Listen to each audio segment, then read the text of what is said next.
Geometría lineal, parte 7.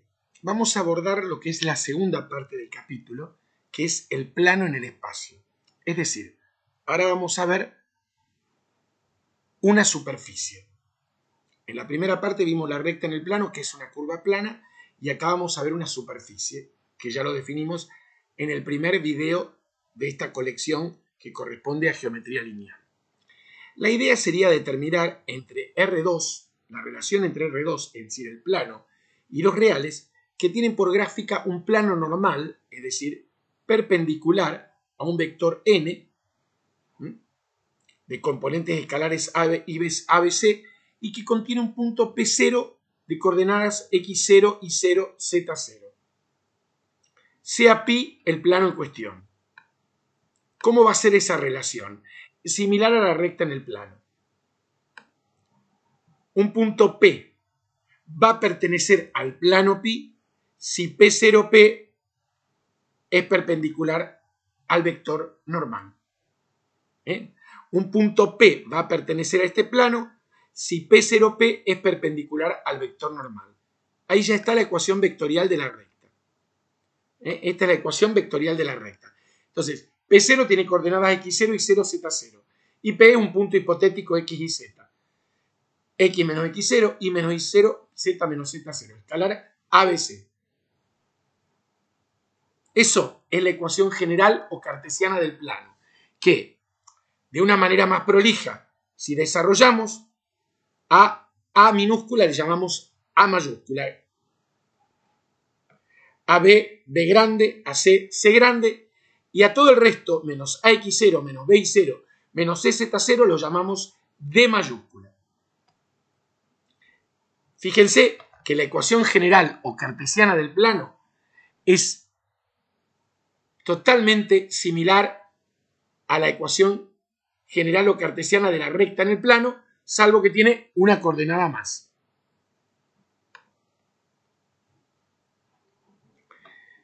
Interpretación geométrica de los coeficientes. Bueno, las componentes A, B y C, ya lo hemos visto, son las componentes del vector normal al plano. No es de extrañar que esto es lo mismo que para la recta en el plano. Es el mismo razonamiento. El valor absoluto del término independiente es directamente proporcional al módulo del vector normal por la mínima distancia del origen al plano. Si el vector normal fuera un versor, directamente el valor absoluto del término independiente me evalúa la mínima distancia del origen al plano. A ver, el razonamiento es muy parecido, se los dejo propuesto, es decir, yo acá saco factor común menos, esto es el producto escalar de ABC, que son las componentes escalares del vector normal al plano. Esto no puede ser el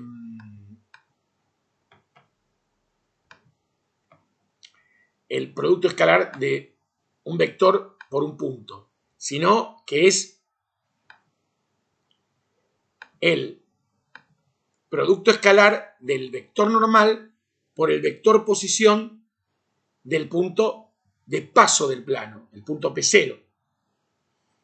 La proyección de OP0 sobre el vector normal, sabemos que siempre se usa proyección cuando quiero medir una distancia, es el producto escalar de OP0 por el versor asociado al vector normal.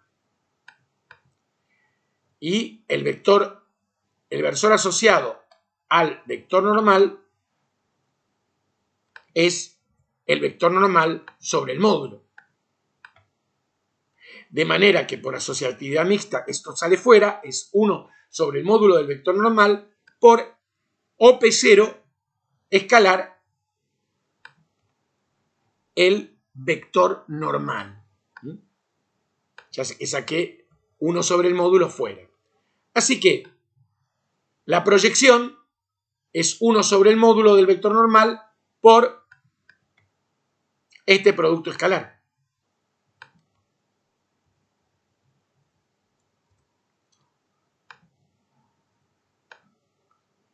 De manera que el producto del módulo del vector normal por la proyección es el producto escalar de OP0 por el vector normal. Entonces, como D, lo vimos antes, había sido una consecuencia que habíamos visto antes, que D es el opuesto de el producto escalar del vector normal por el vector posición del punto P0. ¿Sí? De manera que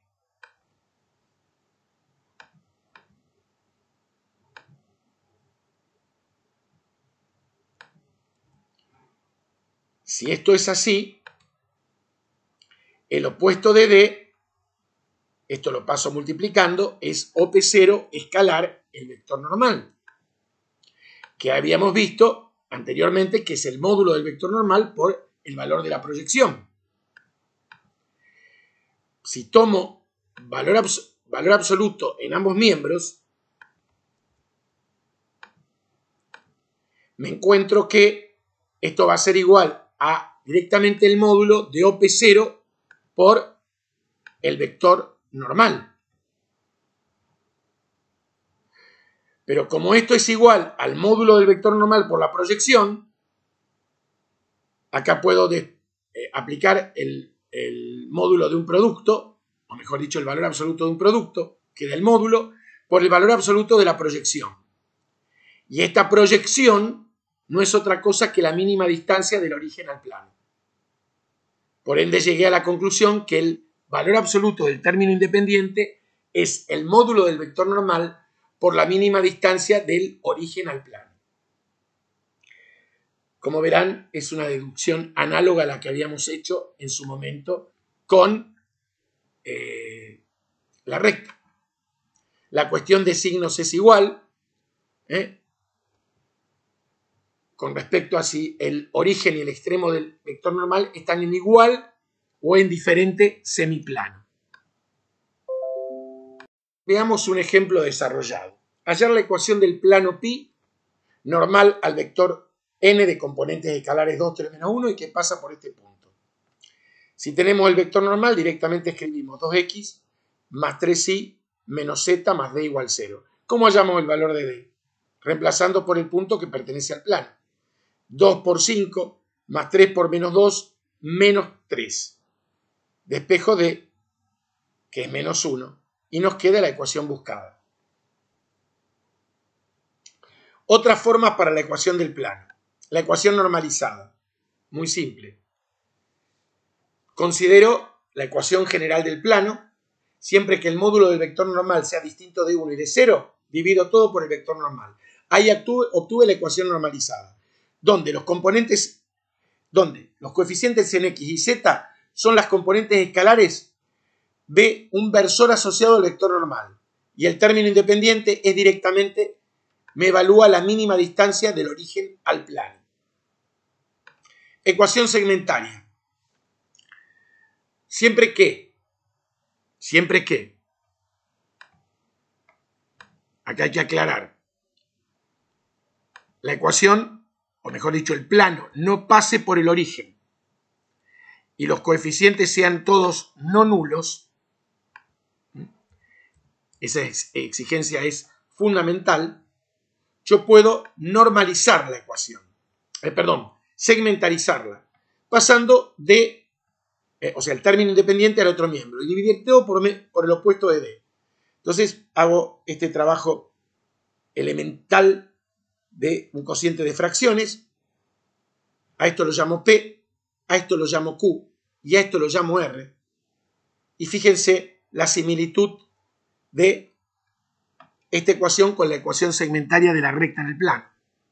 Abscisa al origen, ordenada al origen y esto nuevo que es la cota al origen, es decir, la distancia del origen al punto de corte del plano con el eje Z.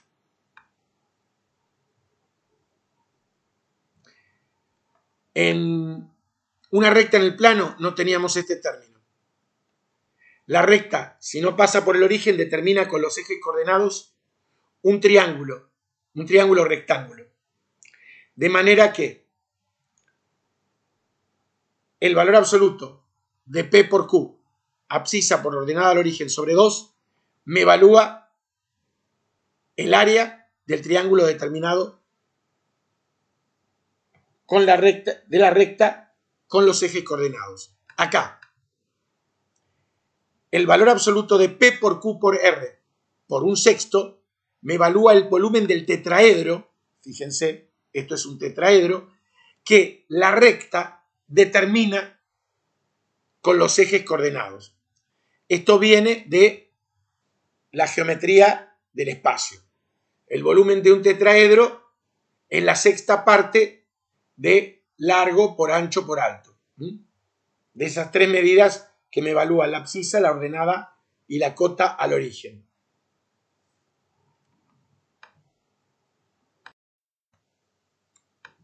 En realidad, lo del volumen del tetraedro es en relación al volumen del paralelepípedo que vimos con vectores. El tetraedro, en un paralelepípedo entran 6 tetraedros, es decir, el volumen del tetraedro es un sexto del volumen del paralelepípedo, que es el área de la base por la altura. Es decir, siempre el volumen es el área de la base por la altura. El área de la base es P por Q, la altura es R, la cota al origen. Entonces, un sexto de ese volumen del paralelepípedo es el que me genera el volumen del tetraedro. De ahí la fórmula. Podemos visualizar esto de una manera muy interesante. Ahí tenemos un paralelepípedo y ahí se pueden ver los diferentes tetraedros que van ocupando, hasta con 6 ocupan todo el volumen del mismo.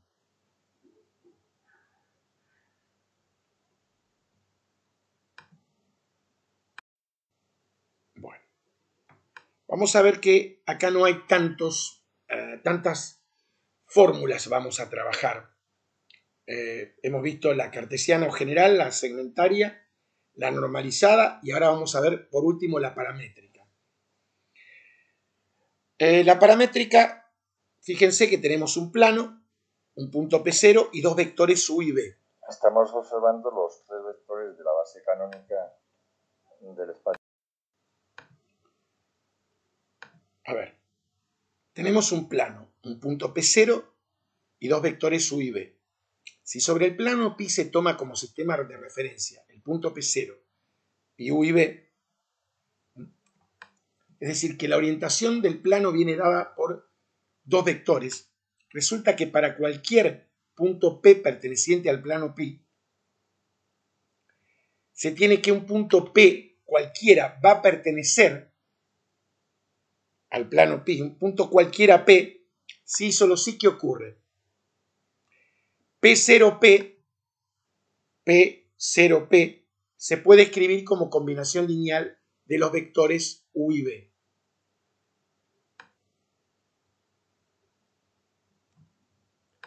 Si P0P se puede escribir como combinación lineal de los vectores U y B, esto es en realidad alfa por U más beta por B.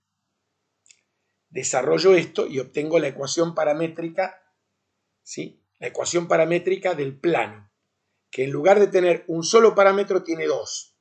Pero no vamos a analizar, ya tenemos idea de cómo se maneja, ya entendimos lo de los parámetros de una manera muy simple con la ecuación de la recta en el plano.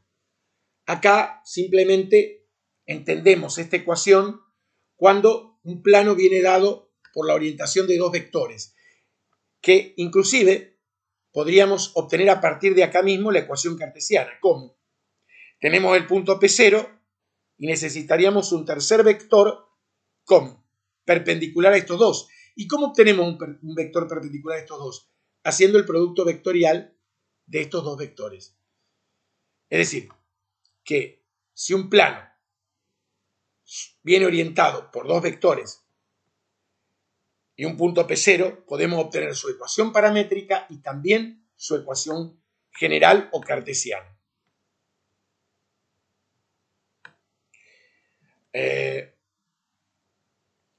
algunos ejemplos resueltos. Por ejemplo, hallar la distancia del origen al plano de ecuación 2x menos y más 3z igual a menos 1. El vector normal es 2 menos 1, 3. El módulo es la raíz cuadrada de 2 al cuadrado más menos 1 al cuadrado más 3 al cuadrado. Raíz de 14. Es distinto de 1. Se puede normalizar la ecuación. Dividimos por raíz de 14. Queremos hallar la distancia. Sabemos que el valor absoluto del término independiente es directamente proporcional al módulo del vector normal sobre ese valor de la distancia. Lo despejamos. El valor absoluto del término independiente es 1. El módulo es raíz de 14. Ahí obtuvimos la distancia. Ahí obtuvimos la distancia. Segundo ejemplo, graficar este plano. Podemos segmentarizarlo obteniendo la intersección con los ejes coordenados, como estamos acostumbrados. Por ejemplo, con el eje X anulamos Y y Z. Con el eje Y anulamos X y Z. Y con el eje Z anulamos X e Y. Si anulamos Y y Z, obtenemos 2X igual 2, X vale 1. Si anulamos X y Z, obtenemos 3Y igual 2, Y 2 tercios. Y si anulamos X y Y, obtenemos Z igual 2. También lo podríamos haber hecho segmentarizando la ecuación. Abscisa al origen, 1. Ordenada al origen, 2 tercios. Cota al origen, 2. Unimos, ahí obtenemos el plano que pasa por esos 3 puntos. Es una hoja de papel, simbólicamente, que se la simbolizamos como un tetraedro, que corta en esos 3 puntos en los ejes. Bueno, acá tenemos un segundo ejemplo. 6x menos 2y más 3z menos 6 igual 0. Segmentarizamos. Corta en x igual a 1. En y igual a menos 3. Prolongamos y. Y en z igual 2.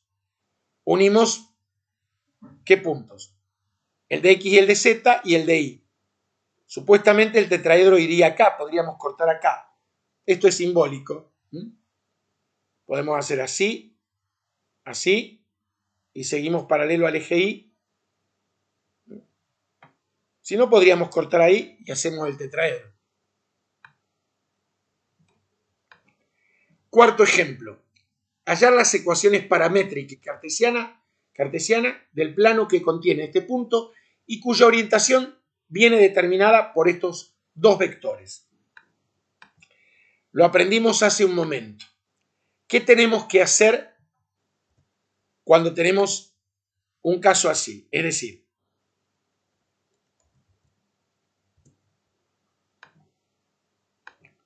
necesitamos obtener las ecuaciones paramétrica y cartesiana del plano que contiene este punto y su orientación viene dada por estos dos vectores. Inexorablemente, para hallar la ecuación cartesiana, tenemos que hacer el producto vectorial de los dos vectores. Recordemos este dibujito para razonarlo. U, V, P0. Este es el vector normal al plano. Tenemos el vector normal, el punto de paso, ya está. Si hacemos el producto vectorial de estos dos vectores, nos da 2i más j menos k. Planteamos la ecuación 2x más y menos z más d igual 0. Como el punto P0 pertenece al plano, sustituimos 2 por 0, menos 1, menos 2 más d, despejo d. Me queda la ecuación general o cartesiana del plano. ¿Cómo hacemos la paramétrica? Este punto es el punto de paso, más las componentes en alfa son las componentes escalares del primer vector de orientación. 2 por alfa, menos 1 por alfa, más 3 por alfa. Las de beta son las de B. 1 por beta, menos 2 por beta, como no tiene en K, más 0 por beta. No es que vamos a pasar de esta a esta. ¿Se entiende cómo es el razonamiento? De acuerdo. Ahí tenemos el dibujito. U y B, el punto P0 y el vector normal perpendicular a los dos vectores, que es el vector producto vectorial de los dos vectores. Bueno, cortamos acá, hacemos un break y sigue la parte 8 a partir de este párrafo. Gracias por la atención.